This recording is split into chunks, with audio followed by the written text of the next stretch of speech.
y de belleza. Como también está cargado el verano de algo inevitable, pero que a la vez es maravilloso, de una subespecie tan eterna, tan imperecedera, tan compleja, ay, como los amores estivales.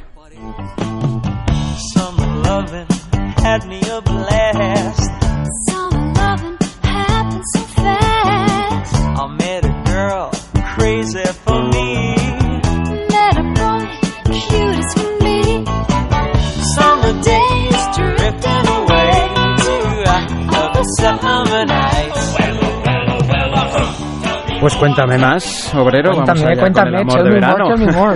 Ay, lo vamos a hacer a través de los versos de un gran periodista, profesor de la Universidad Popular de Xixón y activista de la lengua asturiana, de Ignacio Galán y González.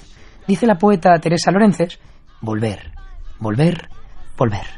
Esperar que una mano amiga o enemiga te permita recomponer el paso. Y volvemos, porque a veces ir y volver son verbos no tan antagónicos, que tienen mucho que ver. Volvemos y vamos a este amor de verano cordial, a las hondas fauces del recuerdo.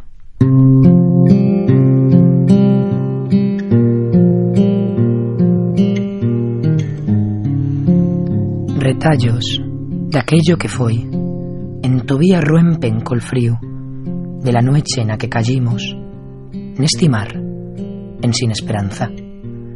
Retallos de amor ente nós, aínda guarden con fuerza aquelles caricias que daba la pasión agora cortao.